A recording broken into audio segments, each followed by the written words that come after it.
Okay class, I am going to show you how to build up a Pascal triangle. सबसे पहले हम लिखेंगे 1. This 1 is followed by 2 ones like this, और 2 ones के बाद ये खुद ब खुद जनरेट होना शुरू हो जाएगी.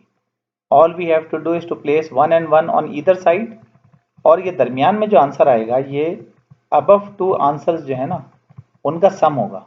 यहाँ पर जो आएगा वो above 2 आंसर्स का सम आएगा, यानी ऊपर 2 वंस मौजूद हैं. मैं यहाँ पर इनको मर्ज कर देता हूँ सेल्स को. व्हाट शुड बी रिटन, ऊपर लिखे हुए 2 वंस, तो 1 + 1 = 2. तो अब यहाँ पर आ गया 1 2 1, राइट. कुछ याद आया आपको? अभी अभी आप लोगों ने जो प्रोबेबिलिटी डिस्ट्रीब्यूशन में किया है वो रैंडम एक्सपेरिमेंट नंबर 2 के लिए वो क्या किया था?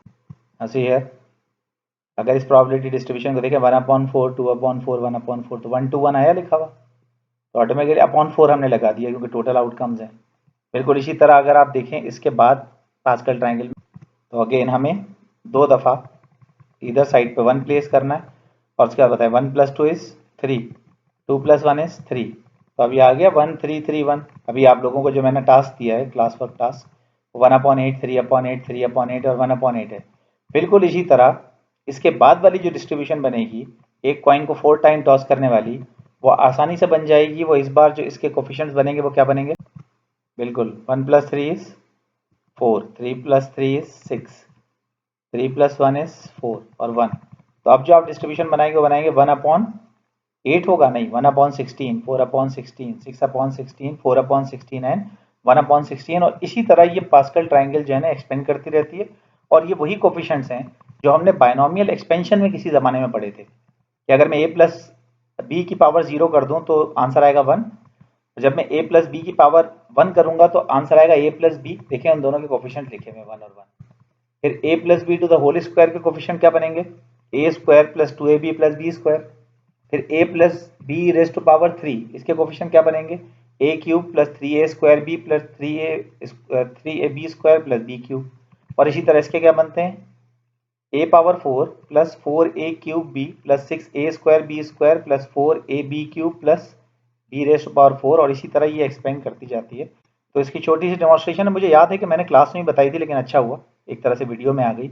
आप इस पर फेयर कॉइन की प्रोबेबिलिटी डिस्ट्रीब्यूशंस बना सकते हैं नंबर ऑफ हेड्स के लिए या नंबर ऑफ टेल्स के लिए, आपकी मर्जी है. ना अब जब यहाँ पर हम आ गए हैं, ये सब हमने काम कर लिया है, तो अब मैं डायरेक्ट आपको लेकर आ रहा हूँ गेम थ्योरी पे. एक बहुत सिंपल सी एग्जाम्पल के साथ में शुरू कर रहा हूँ. सपोज ये कर लें कि आपके पास एक गैम्बलर आया है, और हम सब जानते हैं गैम्बलर क्या करता है, वो गैम्बलिंग करता है, वो जुआ खिलाता है लोगों को, पैसे देता है या पैसे उनसे लेके चला जाता है. और बहुत सारे लोग इसको सही नहीं समझते.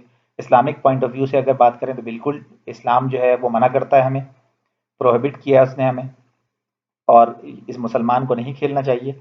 बट मैं यहाँ पर आपको एग्जाम्पल के तौर पे बता रहा हूँ कि अगर कोई नॉन मुस्लिम है और वो खेलना चाहे तो वो किन उसूलों को अपने सामने रखेगा, किन चीज़ों को, किन प्रिंसिपल्स के ऊपर लेके चलेगा. तो before entering into the game one should study it's random variable. सबसे पहले रैंडम वेरिएबल और डिस्ट्रीब्यूशन का बिहेवियर देखें, उसके बाद वो जाके उस गेम की तरफ जाएगा, वो खेलना चाहिए या नहीं खेलना चाहिए. और यहाँ से हम स्टार्ट करते हैं. एक गैम्बलर आया आपके पास और उसने आपको एक ऑफर की. उसने कहा भाई एक गेम मेरे साथ खेलो. इस तरह से खेलो कि एक फेयर कॉइन और एक फेयर डाइस जो है वो आपने एक दफ़ा टॉस करना है वंस. तो आपने उससे कहा कि ठीक है, अगर हम एक दफ़ा ऐसे टॉस कर लें तो फिर हमें क्या मिलेगा. तो अब वो आपको ऑफर दे रहा है. वो ये कह रहा है ही एग्रीड टू पे you ₹100 for each head appeared in the coin and ₹300 for a number greater than 4 in the dice. यानी वो ये कह रहा है कि अगर देखो कॉइन में हेड आ गया और कोई भी नंबर डाइस के अंदर ऐसा आ गया जो कि 4 से ज़्यादा है, यानी 5 और 6, तो वो आपको ₹300 और ₹100 दे देगा. यानी गोया H5 और H6 सोच रहे हैं हम. ₹400 की गेम है भाई. अभी उसकी ऑफर ख़त्म नहीं हुई. ऑन द अदर हैंड उसने आपसे कहा कि अगर आपके पास हेड नहीं आया बल्कि टेल आ गया, तो हेड पर तो मैं आपको 100 दे रहा हूँ ना, आप टेल पर मुझे 50 दे देना. कुछ लोग कहते हैं -50, बिल्कुल नहीं, ये रुपीज़ का साइन है. ₹50 आप मुझे दे देना, और अगर कोई भी नंबर लेस देन 5 यानी 1 2 3 4 में से कोई भी नंबर आ गया तो आप उसको ₹250 पे कर देंगे. तो अब सवाल ये पैदा होता है कि इस गेम को खेलना चाहिए. क्या आपके समझ में आ रहा है कि एक्सपेक्टेड लॉस है या एक्सपेक्टेड गेन है? ज़रा सोचें. यकीनन आप में से कई लोग ये कह रहे हैं, ये सोच रहे हैं कि ये गेम नहीं खेलना चाहिए. लेकिन अगर आप इसको प्रॉपर प्लानिंग के साथ स्टडी कर लें तो ये एक कंप्लीट जो है ना वो वर्कअप हो जाएगा, एनालिटिक हो जाएगी। तो इसे आगे लेके चलते हैं। सबसे पहले हमें इसके ऊपर करना है काम। मुझे ये बताएं कि ये कौन सा रैंडम एक्सपेरिमेंट है। फिर देख लें आप, कैमलर ने आपको क्या ऑफर की कि उसके साथ एक गेम प्ले करें जो एक फेयर कॉइन और एक फेयर डाइस पर होता है। तो क्या ऐसा कोई सैंपल स्पेस आपके पास लिखा हुआ है जिसमें एक फेयर कॉइन और एक फेयर डाइस टॉस हुआ? यकीनन। कौन सा रैंडम एक्सपेरिमेंट है वो? That is random experiment number 6। बिल्कुल ठीक। रैंडम एक्सपेरिमेंट नंबर 6 अपने लेक्चर आर्काइव में से निकाल के देख लें कि उसका सैंपल स्पेस क्या है, और अगर किसी को सैंपल स्पेस नहीं मिल रहा तो मैं इसका सैंपल स्पेस भी आपको शो कर देता हूँ। ऐसे ही बनेगा ना। अगर हम एक कॉइन और एक फेयर डाइस को टॉस करें तो या तो H1 आ सकता है, या H2 आ सकता है, H3, H4, H5, H6 के साथ साथ टेल के साथ भी रिपीट हो सकती हैं चीज़ें। तो T1 से लेकर T6 तक ये टोटल 12 आउटकम्स हमारे सामने हैं। अब इनमें से हर आउटकम के ऊपर आपने एक अर्थमेटिक खेलनी है। वो अर्थमेटिक कैसे खेलनी है हमें, मैं आपको थोड़ी सी वर्किंग करके दिखा देता हूँ इसकी। नाउ सी हियर, अब मैं यहाँ पर लिखने लगा हूँ। सबसे पहला आउटकम था H1, राइट। तो if you do remember, H का मतलब क्या था? 100, यानी 100 हमारे पास आ रहे हैं, राइट, जो कि आपके मेंशन भी यहाँ पर कर देता हूँ मैं। ये है अर्थमेटिक। देखें, जो पैसे आपके पास आ रहे हैं वो तो मैंने प्लस में शो किए हैं। ये प्लेयर के पॉइंट ऑफ व्यू से देख रहा हूँ मैं। जो पैसे आ रहे हैं, जैसे हेड आएगा तो +100 ये हमारे पास आ जाएंगे, टेल आया तो -50 हमारे पास से चले जाएंगे, 1 से लेके 4 तक कोई भी नंबर आया तो उसकी कॉस्ट है 250 रुपीज़, -250 हमारे पास से चले गए। और अगर 5 और 6 आया तो +300। इसी तरह इन तमाम चीज़ों को ध्यान में रखते हुए अब हम वर्ड में थोड़ी सी कंपटीशन कर लेते हैं। ऐसी है, H1 का मतलब +100 लेकिन -250। गुड। तो इसका आंसर क्या आया? +100 - 250 इज -150। तो पहला एक्सपेरिमेंट, पहला आउटकम जो हमें कॉस्ट कर रहा है वो कितनी कर रहा है? -150। इसी तरह मुझे बताएं H2 क्या होगा? वो भी यकीनन -150 होगा। H3 क्या होगा? वो भी यकीनन -150 होगा। इसी तरह H4 यकीनन ये भी -150 होगा। और उसके बाद the good time will come, जो कि हमारा है H5। H5 में क्या हुआ? H का मतलब तो +100, और चूंकि 5 आ गया उसके वादे के मुताबिक उसने कहा मैं आपको 300 रुपये दूंगा। तो 100 + 300 इज 400।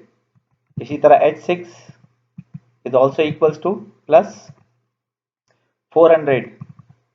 लेकिन कहते हैं ना, good time just over very quickly.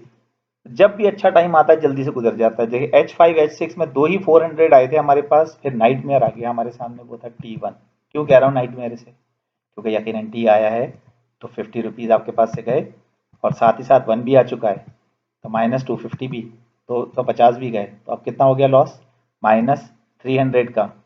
और इसी तरह आप मुझे बताएं T2 क्या होगा?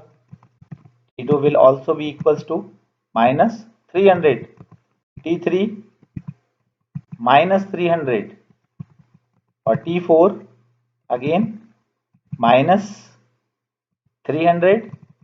और इसी तरह अगर हम T5 की बात करें तो क्या वही होगा -300, या अब चेंज हो जाएगी सिचुएशन? ऑब्वियसली ये चेंज होगी।